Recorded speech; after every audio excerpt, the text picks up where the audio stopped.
नमस्कार साथियों। Static GK की इस क्लास में मैं सोनवीर मलिक आपका स्वागत करता हूं। उम्मीद है आप लोगों की पढ़ाई बहुत बेहतर चल रही होगी, उसको और बेहतर करने का काम हम करेंगे। ठीक है, चलिए। एक तो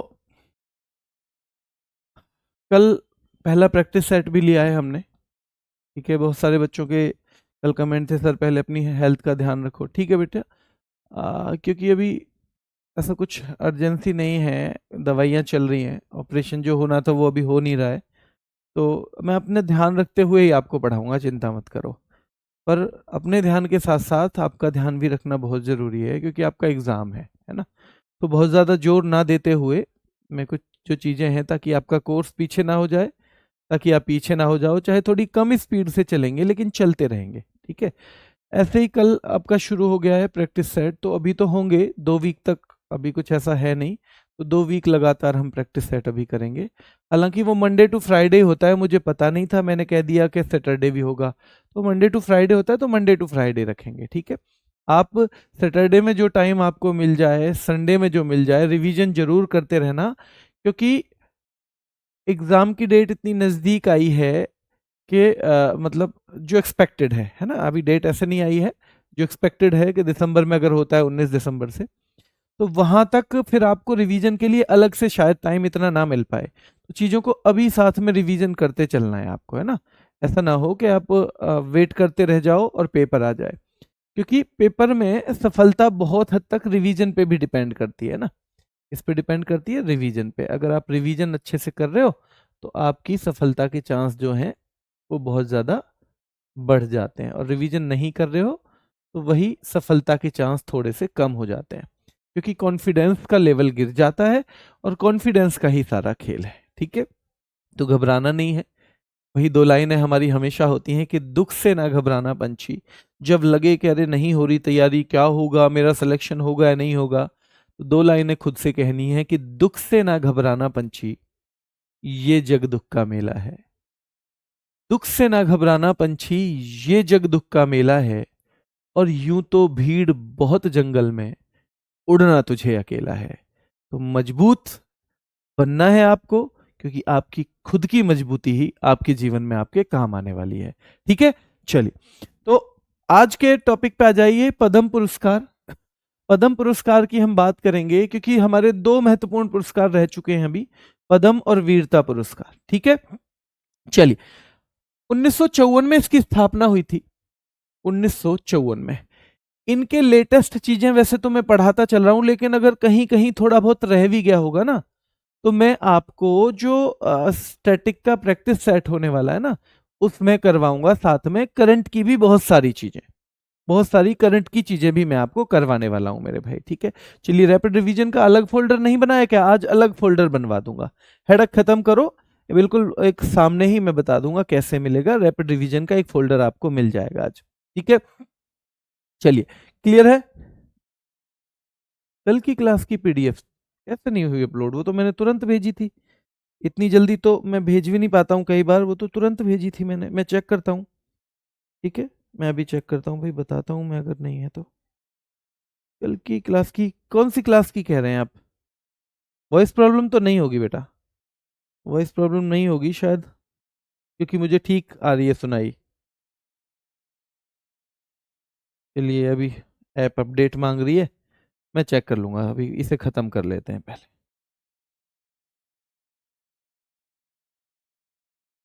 ठीक है, तो पद्म विभूषण की स्थापना 1954 में हुई, और इसी साल भारत रत्न की भी हुई थी। तो भारत रत्न की भी जो स्थापना है वो भी इसी साल हुई थी। भारत रत्न की भी स्थापना कब हुई थी मेरे भाई? इसी साल हुई थी, आपको याद रखना है। ठीक है, चलिए आगे देखो। ये 3 श्रेणियों में दिया जाता है, पर जब शुरू हुआ था तो इसका नाम क्या कर दिया? नाम तो रखा हर जगह पद्म विभूषण ही, पद्म विभूषण, लेकिन कर दिया प्रथम श्रेणी, द्वितीय श्रेणी, तृतीय श्रेणी। प्रथम श्रेणी पद्म विभूषण पहली श्रेणी, दूसरी श्रेणी तृतीय श्रेणी। अब याद रखना है बेटा, अब मैं आज से आपकी कोई पीडीएफ लेट नहीं होगी, है ना। आज से कोई पीडीएफ लेट नहीं होगी। मैंने कल की भी टाइम पे भेजी थी, अगर नहीं हुई है तो वो फिर उनसे कुछ डिले हो गई होगी, कई बार मुझसे भी हो जाती है, झूठ नहीं बोलूंगा, पर मैंने भेजी थी कल तो बहुत टाइम से भेजी थी, मैं चेक कर लूंगा। तो पहली पद्म विभूषण प्रथम श्रेणी, पद्म विभूषण द्वितीय श्रेणी और पद्म विभूषण तृतीय श्रेणी 3, पर नाम एक ही है। अब जैसे हमारा भाई है कुलदीप, असलम है, ताजदार है, अजय है, प्रदीप है। अगर घर में 2 भाई हैं, 3 भाई हैं, तो एक का प्रदीप, एक का संदीप और एक का कुछ और नाम रखा होगा। ऐसे ही क्यों नहीं रख दिया जब इतना अच्छा लगा उन्हें बड़ा नाम प्रदीप, के प्रदीप प्रथम, प्रदीप द्वितीय, प्रदीप तृतीय, नहीं लिखा ना, ऐसे नहीं किया ना, क्योंकि अलग अलग पहचान बन जाए तो ज्यादा अच्छा रहता है, कंफ्यूजन मिट जाता है ना। कभी कभी प्रदीप बोले केवल, प्रथम बोलना बंद कर दें तो तीनों आएंगे एक साथ, ठीक है ना, कभी दोनों आ जाएंगे एक साथ, तो इसलिए थोड़ा सा क्या करना है, अलग अलग पहचान भी होनी जरूरी है, वो अच्छा रहता है। तो अलग अलग पहचान के लिए याद रखना है, ठीक है। तो याद रखना है कि श्रेणी जो है, जब उन्होंने शुरू किया तो श्रेणी थी, पर फिर इन्होंने 1955 में नाम बदल दिया कि भाई एक को संदीप कर देते हैं, एक को प्रदीप और एक को मनदीप कर देते हैं। तो याद रखना है, यानी पद्म विभूषण कर दिया, पद्म भूषण कर दिया, पद्म श्री, जिसका जितना बड़ा नाम वो उतना बड़ा पुरस्कार। पद्म विभूषण सबसे बड़ा नाम है, तो पद्म पुरस्कारों में ये सबसे बड़ा है। पद्म भूषण इससे थोड़ा छोटा है, तो पद्म पुरस्कारों में दूसरे नंबर का है। पद्म श्री सबसे छोटा है, तो ये पद्म पुरस्कारों में तीसरे नंबर पे है। क्या है मेरे भाई, 13 नंबर पे है मेरे भाई, ठीक है।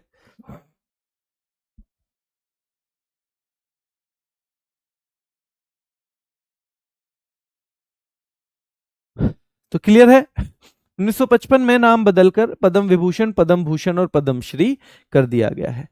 किस किस वर्ष नहीं दिए गए, ये सवाल पूछा जाता है। तो एक तो 1978 और 79 में, आपको पता होगा भारत रत्न भी नहीं दिए गए थे इस साल, हमने पढ़ा था, तो इस साल भारत रत्न भी नहीं दिए गए थे।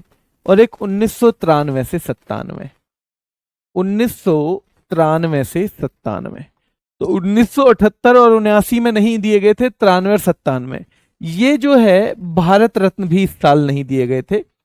अगर हम बात करें 78 और 79 में, तो भारत रत्न भी नहीं दिए गए थे, ठीक है, ध्यान रखना है, भारत रत्न भी नहीं दिए गए थे। पद्म विभूषण असाधारण और विशिष्ट सेवा के लिए दिया जाता है। देखो, एक्सेप्शनल एंड डिस्टिंग्विश्ड सर्विस, इसके लिए दिया जाता है, असाधारण और विशिष्ट सेवा। तो एक्सेप्शनल और डिस्टिंग्विश्ड सर्विस के लिए कौन सा दिया जाता है, सबसे बड़ा वाला जो अवार्ड है पद्म पुरस्कारों में, तो पद्म पुरस्कार में पद्म विभूषण सबसे बड़ा है।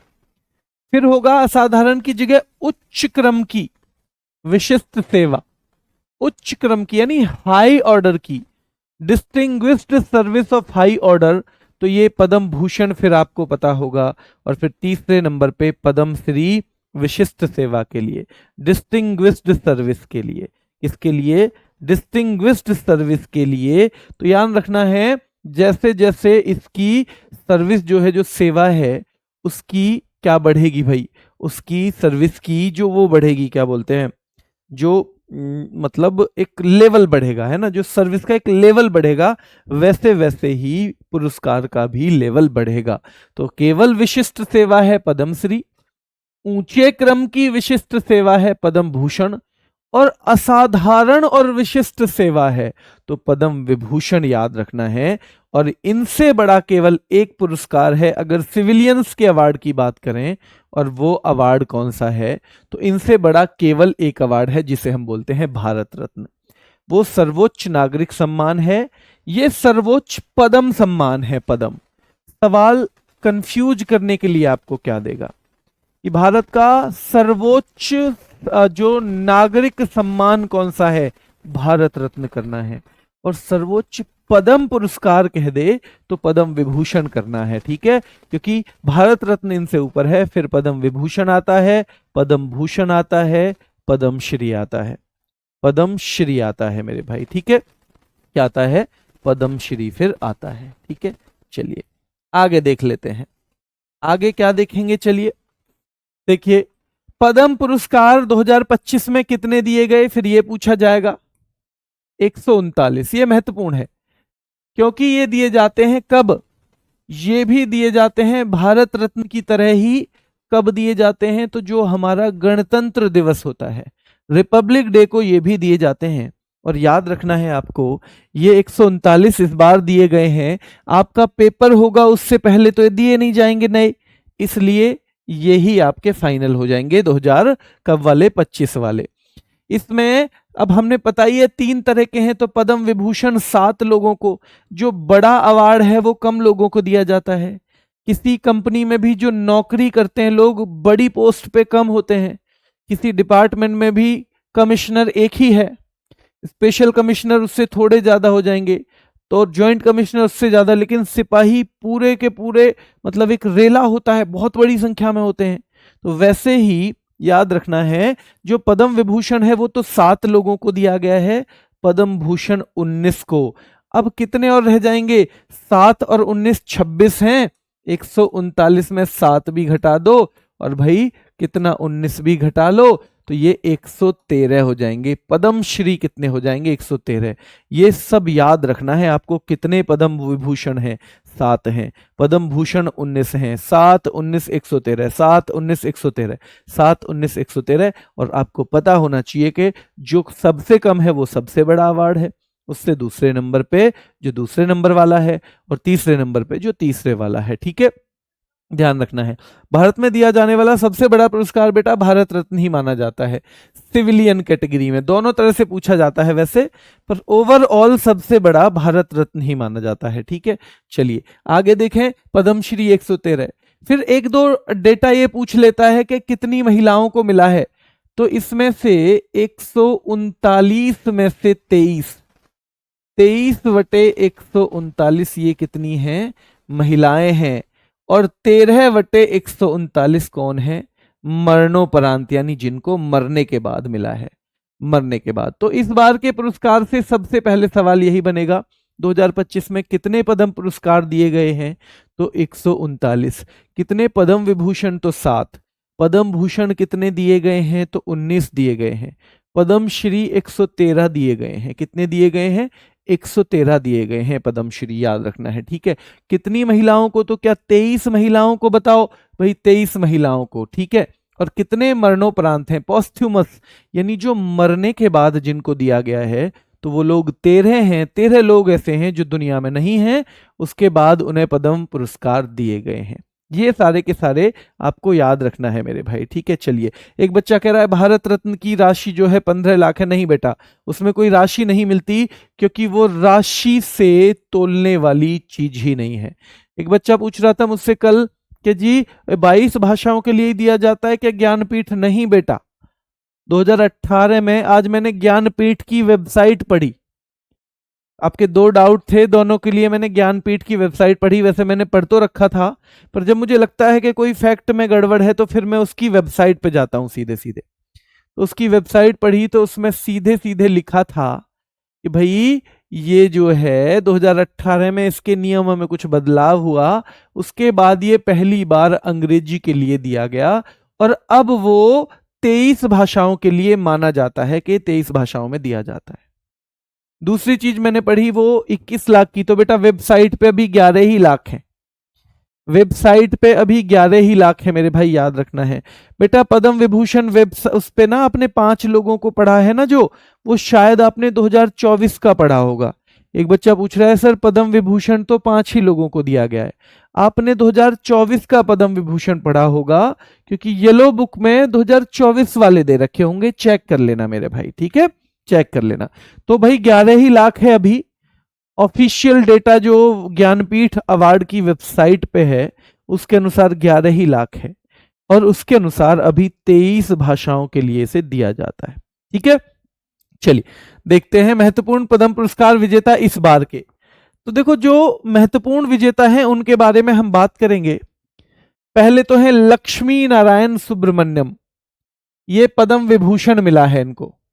लक्ष्मी नारायण सुब्रमण्यम जो वायलिन बजाते हैं। तो एक सवाल यह भी बनेगा कि लक्ष्मी नारायण सुब्रमण्यम का संबंध किससे है, तो वायलिन वादक हैं, ये वायलिन प्ले करते हैं, क्या करते हैं, तो ये वायलिनिस्ट हैं, ठीक है, वायलिन प्ले करते हैं, याद रखना है, ठीक है। चलिए अगला है कुमुदनी लखिया, इनको भी पद्म विभूषण मिला है।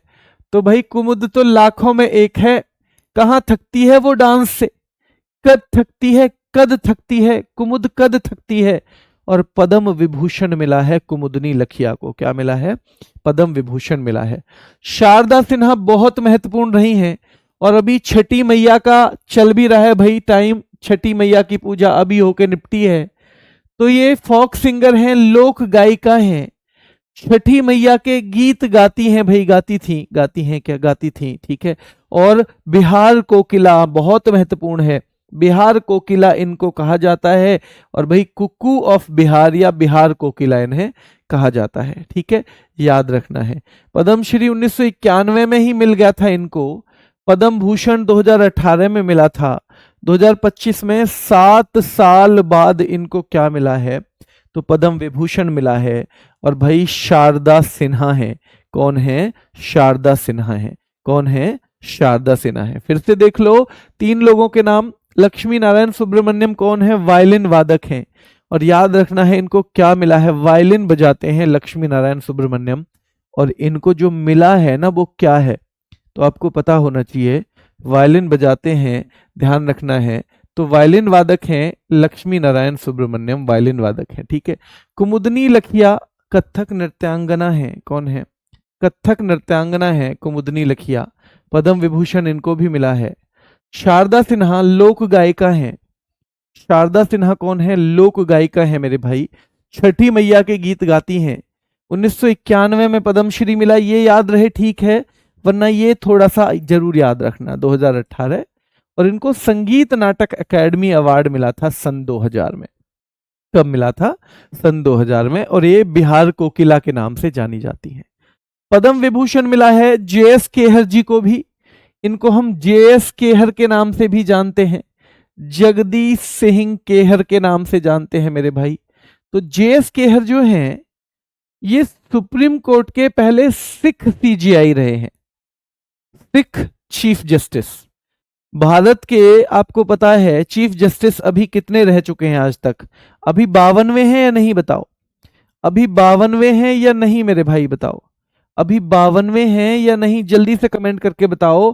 तो अभी जो हैं 52वें हैं, ठीक है, अभी कौन है, 52वें हैं, और एक और जो अगले होंगे जस्टिस सूर्यकांत, जस्टिस सूर्यकांत मेरे भाई याद रखना है, वो अगले हो जाएंगे। तो इनमें एक ही सिख मुख्य न्यायाधीश हुए हैं, एक ही सिख मुख्य न्यायाधीश हुए हैं मेरे भाई, याद रखना है आपको, कौन हुए हैं, उनका नाम है जगदीश सिंह केहर, ठीक है, जगदीश सिंह केहर। जल्दी नाम बताओ अगले कौन होने वाले हैं सीजीआई, जिनका नाम डिक्लेयर किया गया है, जल्दी बताओ, जल्दी बताओ।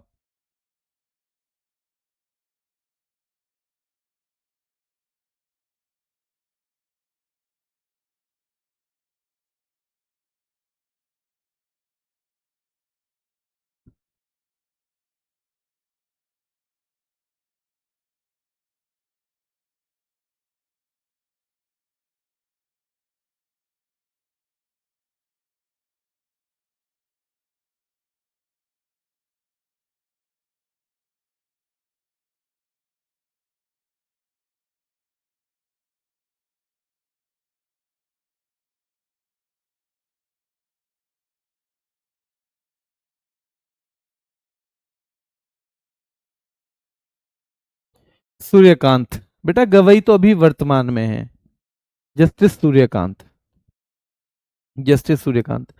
बेटा एग्जाम की डेट ऐसे ऑफिशियल तो नहीं आई है, लेकिन 19 दिसंबर से होना एक्सपेक्टेड है, तो आप उसी हिसाब से तैयारी करिए, उसी हिसाब से, है ना। चलिए, तो जस्टिस सूर्यकांत हैं अभी। तो याद रखना है सुप्रीम कोर्ट के पहले सिख मुख्य न्यायाधीश हैं, ठीक है, सुप्रीम कोर्ट के पहले सिख मुख्य न्यायाधीश रहे हैं जगदीश सिंह केहर। तो 4 नाम हो गए। 5वें हैं एमटी वासुदेवन नायर, मरणोपरांत दिया जाता है, एमटी वासुदेवन नायर याद रखना है, इनको मरणोपरांत दिया गया है, साहित्य और शिक्षा के क्षेत्र में ये, और ये मलयालम लेखक हैं, यानी लिखते हैं ये, और भाई फिल्मों को भी लिखते हैं, और फिल्मों को डायरेक्ट भी करते हैं, यानी कि इन सब ने ये काम किया है, इन्होंने ये सारे काम किए हैं। मलयालम के क्या रहे हैं मेरे भाई ये, तो मलयालम के रहे हैं एक लेखक, भाई स्क्रीन राइटर भी लिखे हैं, यानी फिल्मों के लिए भी लिखते हैं, और फिल्मों के डायरेक्टर भी रहे हैं, और साहित्य और शिक्षा के क्षेत्र में इनको दिया गया है, साहित्य और शिक्षा के क्षेत्र में। ठीक है, चलिए, तो एमटी वासुदेवन नायर को मरणोपरांत मिला है। ये 5 नाम देखो अभी। सबसे पहले लक्ष्मी नारायण सुब्रमण्यम, पद्म विभूषण मिला है। कुमुदनी लखिया, पद्म विभूषण मिला है। अगला नाम क्या, शारदा सिन्हा आएगा, पद्म विभूषण मिला है मेरे भाई, शारदा सिन्हा। अगला नाम क्या, जस्टिस के.एस. खेहर आएगा, तो जहां जे.एस. खेहर बेटा, जे.एस. खेहर आएगा, तो अगला नाम जे.एस. खेहर यानी जगदीश सिंह खेहर आ गया। और अगला इससे जो नाम आएगा तो एमटी वासुदेवन नायर, एमटी वासुदेवन नायर याद रखना है। ठीक है, चलिए, फिर डॉक्टर डी नागेश्वर रेड्डी हैं जो गैस्ट्रोएंटरोलॉजिस्ट हैं, गैस्ट्रोएंटरोलॉजिस्ट, तो गैस्ट्रो की जो प्रॉब्लम होती है उसको देखने वाले हैं, ये डॉक्टर हैं एक, और चिकित्सा के क्षेत्र में इनको मिला है डॉक्टर डी नागेश्वर रेड्डी को मेरे भाई। और एक हैं जापानी उद्योगपति ओसामू सुजुकी, भाई ओसामू सुजुकी, क्योंकि ये उद्योगपति हैं, इंडस्ट्रियलिस्ट हैं, तो सीधी सी बात है इनको तो ट्रेड और इंडस्ट्री का एक फील्ड होता है उसमें दिया जाएगा। पद्म पुरस्कारों की एक कैटेगरी है ट्रेड एंड इंडस्ट्री, उसमें दिया जाएगा। ये दिए जाते हैं राष्ट्रपति के द्वारा, याद रखना है। पद्म पुरस्कार किसके द्वारा दिए जाते हैं, ठीक है, पद्म पुरस्कार याद रखना है राष्ट्रपति के द्वारा दिए जाते हैं। किसके द्वारा, राष्ट्रपति के द्वारा। ठीक है, राष्ट्रपति देते हैं, पर वो खुद नहीं डिसाइड करते, एक पद्म अवार्ड कमेटी बनी हुई है ना, राष्ट्रपति के द्वारा। एक पद्म अवार्ड समिति है उसकी सिफारिश पर। ठीक है, पद्म पुरस्कार समिति है, एक पद्म पुरस्कार समिति है मेरे भाई, पद्म अवार्ड कमेटी है, क्या है, पद्म अवार्ड कमेटी है एक, उसकी रिकमेंडेशंस पे, उसकी सिफारिश पे। ठीक है, उसकी सिफारिश पर ये दिए जाते हैं। ठीक है, पद्म अवार्ड जो कमेटी है उसकी रिकमेंडेशंस पे दिए जाते हैं, और ये कमेटी पीएम के द्वारा, कमेटी पीएम के द्वारा अपॉइंट की जाती है। ठीक है, कमेटी ध्यान रखना है, कमेटी पीएम के द्वारा अपॉइंट की जाती है। ठीक है, इसके द्वारा अपॉइंट की जाती है, तो पीएम के द्वारा अपॉइंट की जाती है। ठीक है, तो याद रखना है। जबकि भारत रत्न वाली की तो खुद अध्यक्षता करते हैं पीएम, भारत रत्न वाली जो कमेटी है उसकी तो खुद ही अध्यक्षता करते हैं, ध्यान रखना है। ठीक है, ध्यान रखना है मेरे भाई। एक दिन में इतने अवार्ड दे दिए जाते हैं, हाँ भाई दे दिए जाते हैं एक दिन में इतने अवार्ड बच्चों। ठीक है, तो पद्म पुरस्कार राष्ट्रपति के द्वारा प्रदान किए जाते हैं, पद्म पुरस्कार समिति सिफारिश पर। ठीक है, ये प्रदान इनके द्वारा किए जाएंगे, और भाई कमेटी पीएम के द्वारा अपॉइंट की जाती है। ये सारी की सारी बात करनी है आपको। ठीक है, ध्यान रखना है। मरने के बाद इनको दिया गया है, वैसे क्योंकि भाई सुजुकी जो है, ध्यान रखो, मारुति सुजुकी, सुजुकी तो हमारे लिए भी महत्वपूर्ण है ना, सुजुकी हमारे लिए भी महत्वपूर्ण है, तो उनको भी देना ही पड़ेगा, फिर सीधी सी बात है। अब पद्म भूषण पे आ जाओ। ये 7 नाम तो आपको याद रखने हैं अलग से, ये रखने हैं अलग। अब क्योंकि ये 19 लोगों को दिए गए हैं, कुल कितने हैं, कुल तो 19 हैं, पर मुख्य मुख्य याद करने हैं आपको। ठीक है, वरना तो आप करंट के हिसाब से पढ़ना चाहो तो पढ़ सकते हो। जतिन गोस्वामी है एक, उनको दिया है पद्म भूषण, पद्म भूषण, और ये सत्रिया नृत्य से जुड़े हुए हैं। जतिन गोस्वामी किससे जुड़े हुए हैं, सत्रिया डांस से ये जुड़े हुए हैं मेरे भाई, सत्रिया डांस से।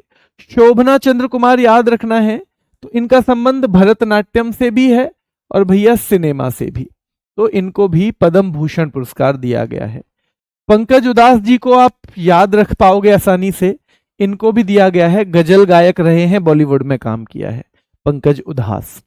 नंदमुरी बालकृष्ण आप जानते ही हो, तेलुगु सिनेमा के, तेलुगु सिनेमा से जुड़े हुए हैं, तो इनको भी, इस नाम को आप नहीं भूलोगे, पद्म भूषण। आप देखना कोई भी एक्टर जो हैं वो उसमें नहीं थे पद्म विभूषण में, इस बार कोई एक्टर पद्म विभूषण में नहीं थे, और ये बात हमारे दिमाग में रहनी चाहिए। ठीक है, ध्यान रखना है। ठीक है, पी.आर. सिरजेस की अगर हम बात करें तो हॉकी खिलाड़ी हैं, इनको भी हम नहीं भूलेंगे। 3 नाम तो हमें बहुत आसान मिल गए। देखो ये पहले 2 नाम हो सकता है आपको मुश्किल लगे। पद्म भूषण है भाई पंकज उदास, पंकज उदास थे तो उन्हें बोला कि लो जी ले लो पद्म भूषण। हालांकि इनको मरणोपरांत मिला है, पर हम याद करने के हिसाब से कह रहे हैं कि भैया पंकज उदास थे तो याद रखना है, हमने कहा ले लो पद्म भूषण। ठीक है भैया, नंदमुरी, एक लड़की कह रही है नंद मेरी नंद भी उदास थी तो हमने कहा ले लो भाई पद्म भूषण। नंदमुरी, नंद मेरी उदास थी तो मैंने कहा ले लो भैया तुम भी ले लो पद्म भूषण। ठीक है चलिए, अब PR श्रीजेश हॉकी के गोलकीपर हैं भाई। ठीक है, भारतीय हॉकी टीम के गोलकीपर थे, दोनों बार जो हमें ब्रॉन्ज मेडल दिलवाया है, 2021 और 2024 सॉरी में जो हमने ब्रॉन्ज मेडल जीता है यानी कांस्य पदक जीता है, उसमें महत्वपूर्ण भूमिका रही है किनकी, तो भाई PR श्रीजेश की एज ए गोलकीपर। ठीक है, केरल से संबंधित हैं, राज्य कौन सा है, केरल इनका राज्य है भाई, याद रखना है। ठीक है, तो इनसे संबंधित PR श्रीजेश से संबंधित चीजें पूछी जा सकती हैं। ठीक है, ध्यान रखना है, पूछी जा सकती हैं, याद रखना है। क्लियर है, तो भैया ध्यान रखना है, पंकज उदास थे तो उनको भी पद्म भूषण दे दिया, विभूषण नहीं दिया, भूषण दिया है ना, क्या पता फिर से उदास हो तो एक गुंजाइश तो रखनी है कि ताकि और बड़ा दिया जा सके, तो ध्यान रखना है। और भैया नंद मेरी उदास थी तो उसको भी दे दिया। और तेलुगु सिनेमा से जुड़े हुए हैं नंदमुरी बालकृष्णन। ठीक है चलिए, और PR श्रीजेश हॉकी खिलाड़ी हैं केरल के, 2021 और 24 में जो ब्रॉन्ज मेडल जीता है उसमें महत्वपूर्ण भूमिका रही है, तो इनको भी दिया गया है। सुशील कुमार मोदी जी को भी पद्म भूषण दिया गया है, बिहार इलेक्शन अभी है चर्चा में और ये बिहार से ही संबंधित थे। ठीक है, और जो ये होते हैं ना नेता, उनको पब्लिक सर्विस के लिए दिया जाता है। अब भाई साहित्य वगैरह तो उन्होंने कुछ लिखा नहीं है, ऐसा विज्ञान में भी कोई खोज नहीं की है, तो उनका जो क्षेत्र होता है वो है लोक सेवा, यानी लोगों की सेवा, पब्लिक की सेवा। तो याद रखना है पब्लिक सर्विस के लिए दिया जाता है, तो जब भी कोई नेता आएंगे उनको उसके लिए ही दिया जाएगा। ठीक है, शेखर कपूर, ये भी भाई फिल्म इंडस्ट्री से जुड़े हुए हैं, ये डायरेक्टर भी हैं, प्रोड्यूसर भी हैं, राइटर भी हैं, इनका भी नाम याद रखना है। डॉक्टर मनोहर जोशी को लोक कार्य के लिए, यानी वे भी वहां पे नेता के तौर पे रहे हैं मेरे भाई, तो इनको भी कहा क्या मिला है, इसी के लिए मिला है, लोक कार्य के लिए। श्री अनंत नाग को, भाई अनंत नाग जो है ध्यान रखना है, इनको भी मिला है, ये कन्नड़ के हैं, अनंत नाग का संबंध कन्नड़ से। और नंदमुरी बालकृष्णन का किससे था, तेलुगु, नंदमुरी बालकृष्णन का तेलुगु मेरे भाई ध्यान रखना है, नंदमुरी बालकृष्णन का था, याद रखना है भाई, तेलुगु सिनेमा। ठीक है, तेलुगु जो सिनेमा है उससे जुड़े हुए थे। और भैया अनंतनाग कन्नड़ सिनेमा से जुड़े हुए हैं। ठीक है, और साध्वी रितंभरा को भी दिया गया है सोशल सर्विस के लिए, पब्लिक सर्विस नहीं, पब्लिक सर्विस को दिया जाता है नेताओं को, जैसे सुशील मोदी को दिया गया है। ठीक है, तो और सुशील मोदी को दिया गया, तो 10 लोगों का नाम आपको याद रखना है, 10 का ही याद रखना है इसमें। ठीक है, 19 की जरूरत नहीं है, अगर आप एक नजर मारना चाहो तो अपने पास से मार सकते हो। ठीक है, तो जतिन गोस्वामी का संबंध पद्म भूषण मिला है, जतिन गोस्वामी ध्यान रखना है मेरे भाई सत्रिया नृत्य से, है ना। चलिए, शोभना चंद्र कुमार को मिला है, भरतनाट्यम से जुड़ी हुई हैं और सिनेमा के क्षेत्र से भी। पंकज उदास थे तो उनको दे दिया पद्म भूषण, नंद मेरी उदास थी तो भैया ध्यान रखना है उनको भी दे दिया, ध्यान रखना है पद्म भूषण। PR श्रीजेश को भी दे दिया, सुशील मोदी जी को भी दे दिया, शेखर कपूर को भी दे दिया, सुशील मोदी जी को भी दे दिया, डॉक्टर मनोहर जोशी को भी दे दिया, डॉक्टर मनोहर जोशी को भी मेरे भाई, और अनंत नाग को भी दे दिया, अनंत नाग को भी दे दिया है, याद रखना है। चलिए, एक बच्चे का कमेंट मैं अभी देख रहा था, याद रखना है। हाँ बेटा, बिल्कुल घराना करवाएंगे, है ना, बिल्कुल करवाएंगे घराना। एक बच्चे का भी डाउट मैं देख रहा था कि सर क्या क्या करें इसमें, हम क्लास करें, हम रैपिड फायर करें, हम प्रैक्टिस सेट करें, क्या क्या करें, दिमाग खराब हो रहा है। सही बात है, बिल्कुल ठीक बात है। अगर आप इसकी अच्छे से प्रैक्टिस कर लेते हो और आप खुद से याद कर लेते हो, आपको रिवीजन तो भाई आपका है, मैंने पढ़ा दिया, आपको इसमें से रिवीजन करना है, आप कर लेते हो तो आपको जरूरत नहीं है कि आप रैपिड फायर करो। रैपिड फायर केवल इस उद्देश्य से बनाए गए हैं कि जितने टाइम में, जैसे ये 1 घंटे की क्लास है तो इसका रिवीजन भी 1 घंटे में ही होगा, आप 1.5 पे करके देखोगे तो भी 40 मिनट तो लगेंगी। तो उस क्लास को ज्यादा से ज्यादा 10 से 15 मिनट में समेटा जा सके, खासतौर पे उसकी महत्वपूर्ण चीजों को इसलिए करवाया जा रहा है रैपिड फायर। ठीक है, तो मतलब आप पीडीएफ से पढ़ लें थोड़ा थोड़ा, आपको क्लास दोबारा ना देखनी पड़े, आप महत्वपूर्ण और मुश्किल चीजों को वहां से कर लें। मतलब एक कोशिश रहेगी कि जो 6 घंटे चली क्लास किसी टॉपिक की, उसे 1 घंटे के अंदर उसके सारे रैपिड फायर खत्म हो जाए। तो रिवीजन तो आप फिर भी करोगे। अगर आप रिवीजन नहीं कर पा रहे हो पीडीएफ से या किसी से, तो वहां से कर सकते हो, पर वो जरूरी बिल्कुल नहीं है। आप 2 3 4 लेके देख लेना, अगर आपको लगे that I am getting benefit तो आपको उस पर आगे बढ़ना है, वरना नहीं। प्रैक्टिस सेट में इसलिए कहूंगा कि कुछ कुछ चीजें हमें ना प्रश्न की फॉर्म में जल्दी याद होती हैं, तो प्रैक्टिस सेट के लिए मैं जरूर कहूंगा वो ले लो। और उसके लिए भी मैं ये बोलूंगा कि भाई आपका ये जो है रैपिड फायर, आप चाहो तो संडे में ही 3 4 होंगे हर वीक, बस 4 के करीब, संडे में ही सारे कर लिया करना, जरूरी नहीं है रोज करो। उस दिन तो आपका रिवीजन का ही दिन है ना, तो नेगेटिव नहीं सोचना है चीजों के बारे में। हाँ, ये जरूर है कि आप तीनों चीजों को एक ही दिन में देख रहे हो तो थोड़ा आपको लगेगा कि समय कैसे जा रहा है, और ये रिवीजन अगर आप वहां से कर सकते हो क्लास से या पीडीएफ से, आपको पढ़ने की जरूरत नहीं है। तो क्योंकि rapid fire is nothing else, उसमें सारा क्लास का ही मटेरियल है। अगर आपने क्लास में अच्छे से कर लिया है तो देयर इज नो रिक्वायरमेंट कि आप उसको भी लें, उस रैपिड फायर को लेने की कोई भी जरूरत नहीं है आपको। ठीक है, तो बस परेशान नहीं होना है, दिमाग खराब बिल्कुल नहीं करना है, बहुत महंगी चीज है, इसको खराब करोगे तो जिंदगी भर परेशान रहोगे। ठीक है, चलिए क्लियर है। तो नंदमुरी बालकृष्ण जो है तेलुगु सिनेमा से जुड़े हुए हैं। साध्वी ऋतंभरा भी याद रखना है। ठीक है, साध्वी ऋतंभरा, और ये अनंतनाग हैं कन्नड़ वाले, अनंतनाग कन्नड़ वाले हैं। अब इसी चीज की प्रैक्टिस ज्यादा मैं आपको रैपिड फायर में करवाऊंगा। अब आप बार बार क्लास थोड़ी देखोगे, ऐसे तो आपका बहुत नुकसान हो जाएगा समय का। तो आपका समय का बचत हो इसलिए वो चीजें हैं। ठीक है, क्लास को बार बार ना देखना पड़े इसलिए वो चीजें हैं। वीरता पुरस्कार की बात करें तो 26 जनवरी 1950 से शुरू हुए हैं ये वीरता पुरस्कार जो है। पर क्योंकि हमारा देश कब आजाद हुआ, 15 अगस्त 1947, और जिस दिन से हम 15 अगस्त 1947 से आजाद हुए, उसी दिन से कहीं ना कहीं ऐसी परिस्थितियां बनती रहीं कि लोगों ने वहां पे बहुत बहुत वीरता दिखा के उनको संभाला। अगर वो वीरता ना दिखाते तो शायद ना संभाल पाते, शायद हम आज आज देश के तौर पे इतने बेहतरीन ना होते जितने हम हैं। हो सकता है आपको देश में कुछ कमियां भी महसूस होती हो, पर आप नजर घुमा के देखिए किस में नहीं है कमियां। गलती हमारी क्या है, जब हम इंसान के तौर पे सोचते हैं ना, तो हम सबसे पहले देखते हैं कि दूसरों की गलतियां देखते हैं कि कौन कितना गलत है इंसान के तौर पे।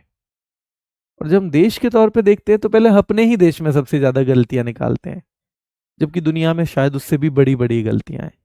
और गलतियों को सुधारने वाले भी तो हम ही तो प्रयास करेंगे। तो इसलिए ध्यान रखना है आपको कि भाई जरूरत तो इस दौरान भी पड़ी होगी 15 अगस्त 1947 से लेकर 26 जनवरी 1950 के बीच में, और वो जरूरत जो पड़ी उसको भी लोगों ने संभाला अपनी वीरता के आधार पे। तो इसलिए इसको लागू तभी से किया गया कि हम बेशक 26 जनवरी 1950 से शुरू कर रहे हैं, पर अगर किसी भी हमारे देश के व्यक्ति ने 15 अगस्त 1947 के बाद कोई वीरता भरा, बहुत वीरता भरा काम किया है, तो उसको भी ये पुरस्कार दिया जाएगा। केवल इसलिए उसे वंचित नहीं किया जाएगा कि हम शुरू 50 में कर रहे हैं, ये कर दिया गया मेरे भाई। ठीक है, ध्यान रखना है। चलिए, और युद्धकालीन परिस्थितियों में बेहतर प्रदर्शन करने के लिए भी दिया जाता है, ये के लिए दिया जाता है युद्धकालीन में, और मरणोपरांत भी दिया जाता है। मरणोपरांत तो हमारा पद्म पुरस्कार भी दिया जा रहा था, मरणोपरांत हमारा भारत रत्न भी दिया जा रहा है, मरणोपरांत ये भी दिया जा रहा है। ठीक है, वीरता पुरस्कार वीरता में तो है ही, वीरता दिखाने का तो मतलब ही है, हो सकता है हमें अपने प्राण भी न्यौछावर करने पड़े, इसका तो मतलब ही ये है, ध्यान रखना है। तो भारतीय राष्ट्रपति द्वारा दिए जाते हैं, given by the president of India. किसके द्वारा दिए जाते हैं, ये भारतीय राष्ट्रपति के द्वारा दिए जाते हैं। और याद रखना है, इन्हें नाम के साथ उपसर्ग या प्रत्यय, यानी एज ए प्रीफिक्स भी अपने नाम से पहले भी यूज कर सकते हो और अपने नाम के बाद भी यूज कर सकते हो।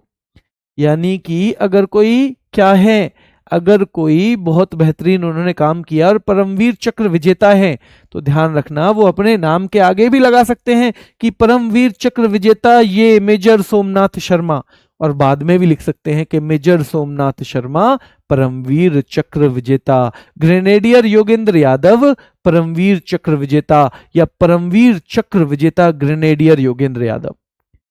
आप कह रहे हो जी इसमें क्या बात है, ऐसे तो सारे को लिख सकते, नहीं, पद्म पुरस्कारों को हम ऐसे नहीं लिख सकते हैं। पद्म पुरस्कारों के साथ ऐसा नहीं है, हम उनको नाम के साथ यूज नहीं कर सकते। अगर किसी को पद्म श्री मिला है तो वो जाके ऐसे नहीं कह सकता मैं पद्म श्री लोकेश हूं।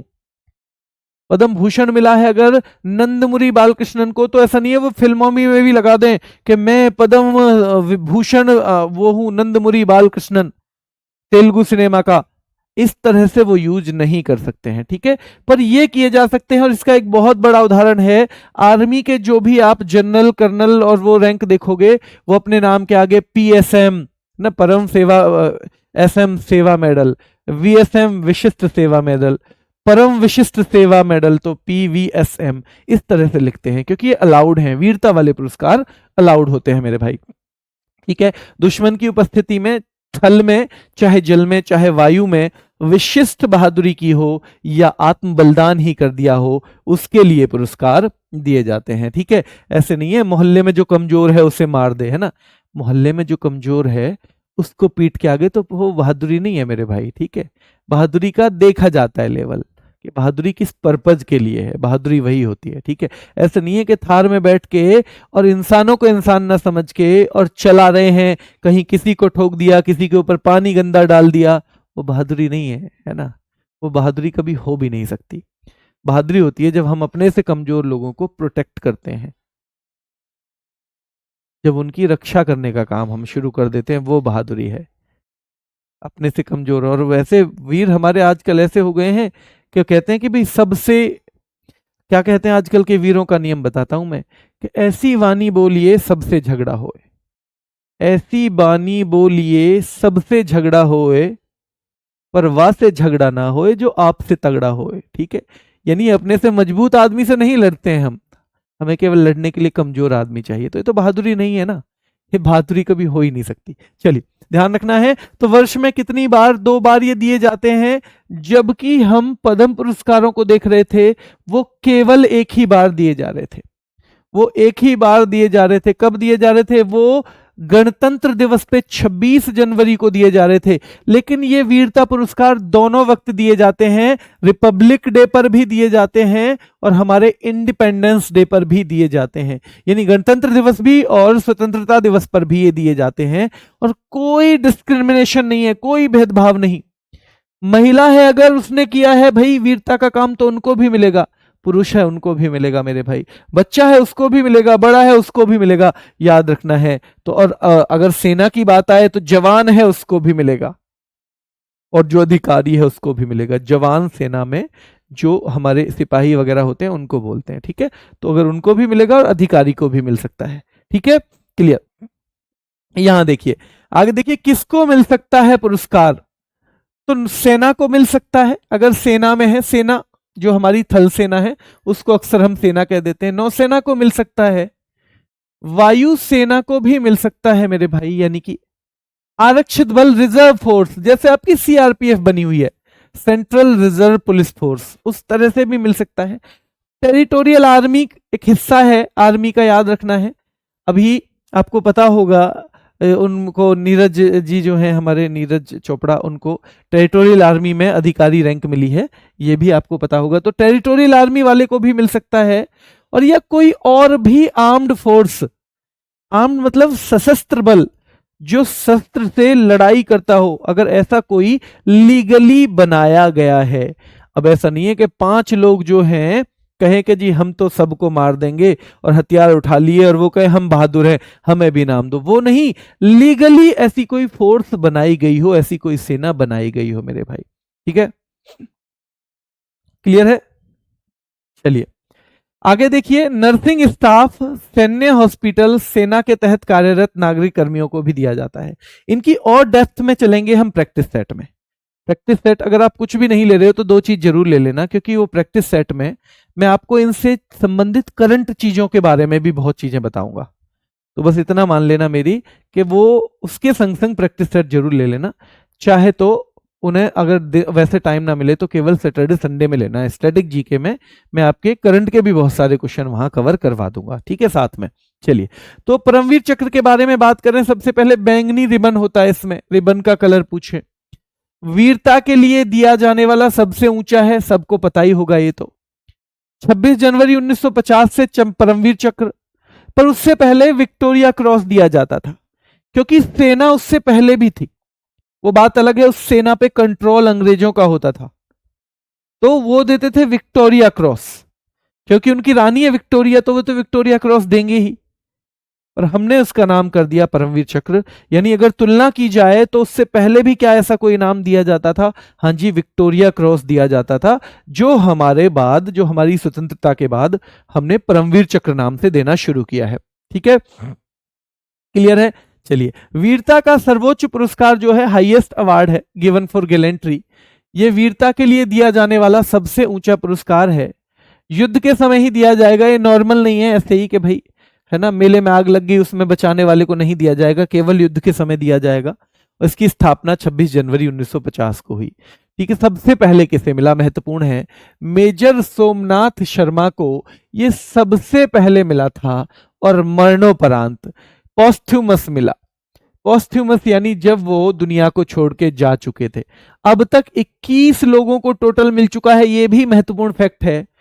और याद रखना है, ये खास बात है कि भाई लगभग 66.66% लोगों को, यानी 2/3 लोगों को, लगभग नहीं पूरी तरह से 2/3 लोगों को, यानी 21 में से 14 लोगों को ये मरने के बाद ही मिला है। तो भाई क्या ही गुंजाइश रह गई, जिस आदमी ने वीरता दिखाते हुए अपने देश की आन बान शान की रक्षा करते हुए जब अपने प्राण ही दे दिए, तो फिर कोई बचत रह ही नहीं जाती पीछे। ठीक है, तो ऐसे व्यक्तियों के लिए तो भाई ये पुरस्कार क्या, हमारा कोई भी पुरस्कार छोटा ही हो जाएगा उनकी भावना के पीछे, उनकी बलिदान के पीछे। ठीक है, चलिए, तो हम सम्मानित करने की कोशिश तो उन्हें करते हैं, पर क्या सम्मान हम उन्हें दे पाएंगे?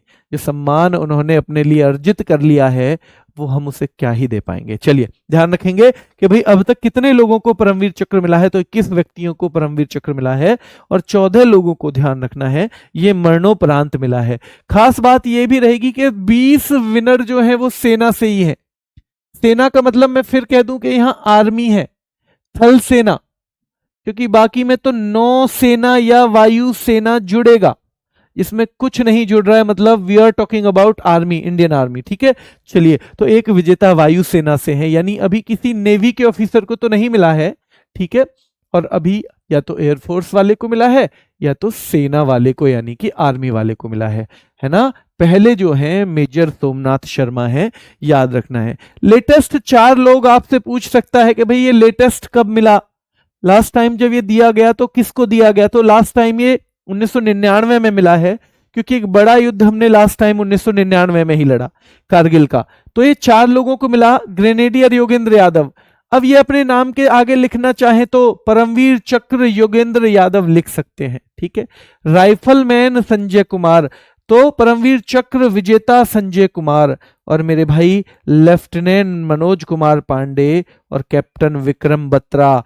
Captain Vikram Batra, lieutenant Manoj Kumar Pandey, rifleman Sanjay Kumar, grenadier Yogendra Yadav. अगर ज्यादा ना हो तो नाम जरूर याद रख लेना, रैंक ना भी याद रहे तो संजय कुमार, योगेंद्र यादव, मनोज कुमार पांडे और भैया विक्रम बत्रा। ये 4 नाम आपको थोड़ा सा आइडिया होना चाहिए। ये 4 व्यक्ति हैं जिनको सबसे लास्ट टाइम जब हमने दिया था तो याद रखना है। ठीक है, और ऐसे अंडमान निकोबार के 21 द्वीपों का इन्हें सम्मान देने के लिए अंडमान निकोबार समूह जो है हमारा द्वीप समूह, जो उसमें 21 द्वीपों का नाम इनके नाम पर कर दिया गया है। ये भी हमारे लिए महत्वपूर्ण है। ठीक है, चलिए, महावीर चक्र की बात करें तो वीरता के लिए दिया जाता है, दूसरा बड़ा पुरस्कार है, और वीरता के लिए तीसरा है वीर चक्र। ठीक है, वीरता के लिए दूसरा महावीर है, तीसरा वाला वीर चक्र है। और फिर विशिष्ट सेवा मेडल आ जाते हैं। ठीक है, मैंने बताया था जैसे सेवा मेडल SM, विशिष्ट सेवा मेडल अति विशिष्ट सेवा मेडल। और ये आर्मी में अधिकारियों के जब भी नाम लिखे जाते हैं, ये सब को याद रखना है, ये सब उनके यहाँ पे लगे भी रहते हैं और नाम के बाद लिखा भी रहता है। तो मतलब सेना वाले मेडल हम कर सकते हैं। शांति के समय की बात करें तो देखो अशोक चक्र सबसे बड़ा है। जैसे युद्ध के समय सबसे ऊपर परमवीर चक्र, फिर महावीर चक्र, फिर वीर चक्र। परमवीर, महावीर, वीर। परमवीर, महावीर, वीर, नाम से ही पता चल रहा है जो बड़ा नाम है सबसे बड़ा है, जो उससे छोटा छोटा, जो सबसे छोटा नाम उससे छोटा है। वैसे तो वीरता का कोई भी पुरस्कार छोटा नहीं हो सकता, बस हम उनकी तुलना कर रहे हैं आपस में, इसलिए हमें बोलना पड़ रहा है। ठीक है, चलिए तो याद रखेंगे अशोक चक्र जो है शांति के समय सर्वोच्च वीरता पुरस्कार जो है वो अशोक चक्र है। यानी शांति चल रही हो तब भी तो ऐसी परिस्थितियां बन जाती हैं, आतंकवादियों ने कर दिया भाई क्या आक्रमण, तो वो युद्ध तो नहीं है तो शांति काल ही। कर दिया प्लेन हाईजैक, युद्ध तो नहीं है तो शांति काल ही। पर वीरता की जरूरत तो वहां भी होती है ना, याद रखना है आपको है। तो अशोक चक्र शांति काल का सबसे बड़ा पुरस्कार है और उसकी स्थापना 4 जनवरी 1952 को हुई। 4 जनवरी 1952 याद रखना है।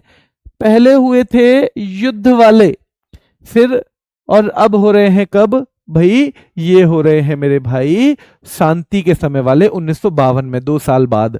पर लागू ये भी वहीं से होंगे, उन्हीं चीजों को ध्यान में रखते हुए कि भाई हो सकता है इस दौरान भी तो लोगों ने बहादुरी दिखाई, तो क्या उनकी बहादुरी के लिए उन्हें सम्मानित नहीं किया जाना चाहिए? उन्हें भी तो किया जाना चाहिए, इसलिए पीछे से लागू कर दिया। ठीक है, तो 4 जनवरी 1952 से शुरू हुआ शांति के समय वाला अशोक चक्र सबसे ऊपर।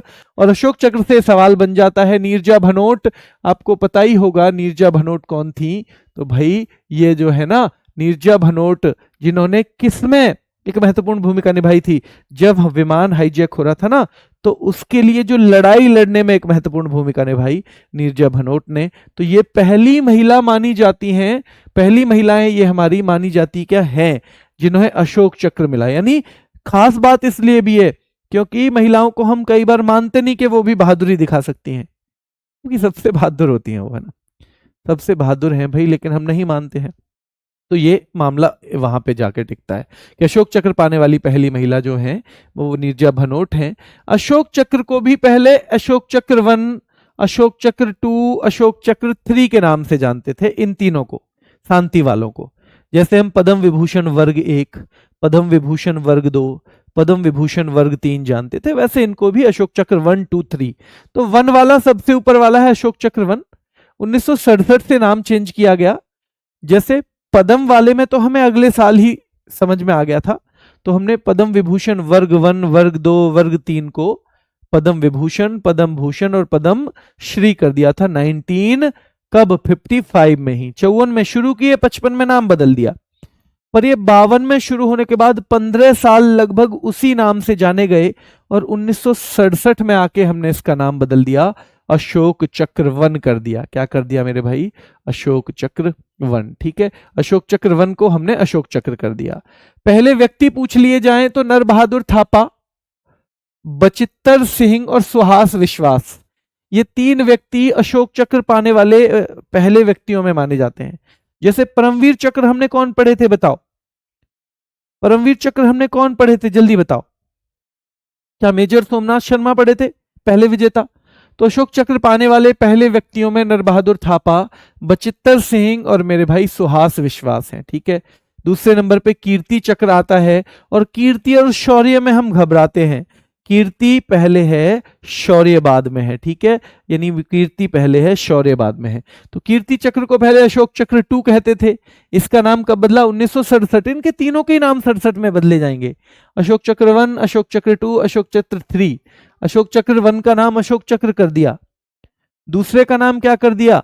कीर्ति वाले का, पहले उसका अशोक चक्र 2 था, उसको कीर्ति कर दिया, और अशोक चक्र 3 को शौर्य कर दिया। ठीक है, तो ध्यान रखना है। और शांति काल के दौरान दिया जाने वाला दूसरे नंबर का है। फिर शौर्य इस अशोक चक्र 3 कहते थे, 67 में ही इसका नाम बदला। स्थापना तो सबकी 52 में हुई है, साथ में हुई है ना, स्थापना तो सबकी 52 में हुई है, स्थापना सबकी 52 में। और इसके नीचे आ जाते हैं जीवन रक्षा पदक, जीवन रक्षा। सीधे सवाल आएगा, कबीर पुरस्कार कौन सी सरकार देती है? उत्तर प्रदेश की सरकार देती है। किस क्षेत्र में दिया जाता है? सामाजिक सद्भाव के क्षेत्र में, सोशल हार्मनी, हम सब लोग मिलके रहें। हम नहीं समझते हैं पर समझ में आना चाहिए कि अब हम इतने धर्म जाति और इतने सारे लोग हैं, अब हम में से कोई कहीं नहीं जा पाएगा, अब हमें यहीं रहना है, यहीं ही रहना है। और यहीं रहना है तो थोड़ा सा ढंग से रह लेते हैं। सबके लिए बोल रहा हूं मैं, न किसी स्पेशली हिंदी को हिंदू के लिए, ना किसी मुस्लिम के लिए, ना किसी सिख के लिए, ना किसी और के लिए, ना किसी कास्ट के लिए। तो जब यहीं रहना है तो ये इंसान का जीवन मिला है तो इसे इंसान की तरह ही जी लेते हैं। क्या यही उल्टा सीधा एक दूसरे के खिलाफ उधेड़ बिन क्या मिल जाएगा भाई? कुछ लेके जाओगे ऊपर? अगर नहीं लेके जाओगे तो ढंग से जी लो यार, यहीं शांति से जी लो, बढ़िया तरह से जी लो, क्यों ही लड़ना है? तो कबीर पुरस्कार सामाजिक सद्भाव के क्षेत्र में दिया जाता है। कबीर पुरस्कार उत्तर प्रदेश सरकार के द्वारा सामाजिक सद्भाव के क्षेत्र में, इसके क्षेत्र में सामाजिक सद्भाव के क्षेत्र में दिया जाता है मेरे भाई, ठीक है। कलाई मणि पुरस्कार जो है पूछा जाता है भाई, कलाई मणि पुरस्कार तमिलनाडु कला और संस्कृति, ये दो ही सवाल बनेंगे जो मैं लिखवा रहा हूं। कलाई मणि पुरस्कार किस सरकार के द्वारा? तो तमिलनाडु की सरकार के द्वारा दिया जाता है। किसके द्वारा दिया जाता है? तमिलनाडु की सरकार के द्वारा दिया जाता है, ठीक है। कला और संस्कृति के क्षेत्र में तो कलाई मणि पुरस्कार तमिलनाडु सरकार द्वारा और कला और संस्कृति के क्षेत्र में दिया जाता है। भटनागर पुरस्कार सीधे सीधे विज्ञान के क्षेत्र में, और बहुत पॉपुलर ये है पुरस्कार, पूछा जाता है बार बार, ठीक है। धन्वंतरी पुरस्कार चिकित्सा के क्षेत्र में दिया जाता है। धन्वंतरी बड़े चिकित्सक हुए हैं तो उनके नाम पे पुरस्कार किस में दोगे भाई? किस में दोगे बताओ? तो उसी में दोगे जो उनका क्षेत्र है। बोरलोग पुरस्कार कृषि के क्षेत्र में 1972 से शुरू हुआ। बोरलोग अवार्ड, ये वही है नॉर्मन बोरलोग जिन्होंने विश्व में हरित क्रांति की शुरुआत की, और भारत में वही काम किया है MS स्वामीनाथन ने, ठीक है।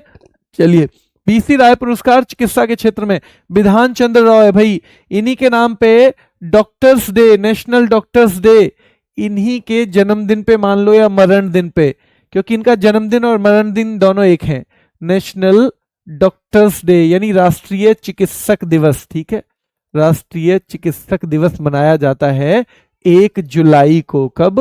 1 जुलाई को मनाया जाता है मेरे भाई, ठीक है। तो 1 जुलाई को तो चिकित्सा के क्षेत्र में, और ये पहली बार 1973 में दिया गया था, जबकि स्थापना तो 1962 में ही हो गई थी। स्थापना 62 में ही, लेकिन पहली बार 73 में दिया गया था, ठीक है। चलिए, तो ये हो गया भाई। लास्ट में मैं आपसे एक बात बता दूं अभी फिर से, जिसने पहले ना देखा हो, कि आपके लिए जरूरी नहीं है अगर आप अच्छे से क्लास कर रहे हो और PDF से आपको चीजें समझ में आ रही हैं तो PDF से ही रिवीजन करो, कोई जरूरत नहीं है। जिन चीजों में मैंने ट्रिक लगा रखी है उन चीजों को, क्योंकि वो PDF से अच्छा रैपिड फायर से समझ में आएंगी, तो जैसे मैं आज तो रैपिड फायर यूनेस्को वाला ही चलेगा, उससे अगला रैपिड फायर मंडे को होगा, और वो मंडे में जो होगा ना उसमें मैं आपको क्या करवाऊंगा, जो हमने पढ़े थे क्या, फेस्टिवल। और फेस्टिवल में हमने पढ़ते वक्त बहुत रोल देखा था, किस चीज का? हमने एक बहुत खास रोल देखा है ट्रिक्स का, तो वो कम से कम रैपिड फायर देख लेना। और मैंने रैपिड फायर कभी नहीं कहा कि आप शांति से बैठ के देखो, आप घूम रहे हो घूमते घूमते देख लो, सुबह वॉकिंग करने जा रहे हो वहां देख लो, आप दंड बैठक लगा रहे हो वहां पे साइड में फोन चला के रख दो, जब आपकी मर्जी हो तब चला लो, कोई दिक्कत नहीं है, जो आपका सबसे वैसा समय हो। 10 मिनट का टोटल होना है, आप उसे 1.5 पे कर दोगे तो 7 मिनट का रह जाएगा, इसलिए ज्यादा लोड मत बनाओ क्या क्या करूं, नहीं सब कर सकते हो आप, ये छोटे ही काम है जो आप कर रहे हो, ये ऐसे नहीं है कि जो इंसान के हिसाब से बहुत बड़े काम हो, बस बात यह है कि समय देना है, ठीक है। और प्रैक्टिस सेट में फिर कह दूं कि मैं आपको कोशिश करूंगा कि उसमें जो अभी करंट अफेयर सर करा रहे हैं आदर्श सर, 1 महीने और ले लेना लाइव क्लास कम से कम 1 महीने और ले लेना, नवंबर दिसंबर में मत लेना क्योंकि एग्जाम होने की उम्मीद है, तो 1 महीने पहले तो छोड़ ही देना चाहिए। तो जो पीछे वाली चीजें हैं मैं कोशिश करूंगा कि उनमें से जो हमारी स्टैटिक्स से रिलेटेड करंट है उसको आपको प्रैक्टिस सेट में करवा दूं साथ में, है ना, तो वहां भी आपके लिए आसान हो जाएगा, बस आपको हेडेक नहीं लेनी है। और ऐसे कुछ टॉपिक भी जिनको हम नॉर्मली याद नहीं करते हैं, हम आजकल नारे याद नहीं कर रहे हैं, हमको नारे याद करने की कोशिश करनी है, प्रैक्टिस सेट में कर लेंगे या रैपिड फायर में कर लेंगे। तो जो आपको जरूरी लगे बस उतना रैपिड फायर लो, और केवल इतना ही करना है कि ये 40 45 50 मिनट की क्लास और एक प्रैक्टिस सेट, दो चीज करते चलो, उसी से आपका बेड़ा पार स्टैटिक जीके में तो बिल्कुल हो जाएगा। ठीक है, डर नहीं है। आज होगा बेटा रैपिड फायर, पर प्रैक्टिस सेट नहीं है आज, क्योंकि मुझे पता नहीं था, कल मैंने बोल भी दिया था, पर वो मंडे टू फ्राइडे ही हैं सारे, तो उनको साथ में ही लेके चलेंगे, अलग से नहीं करेंगे, है ना।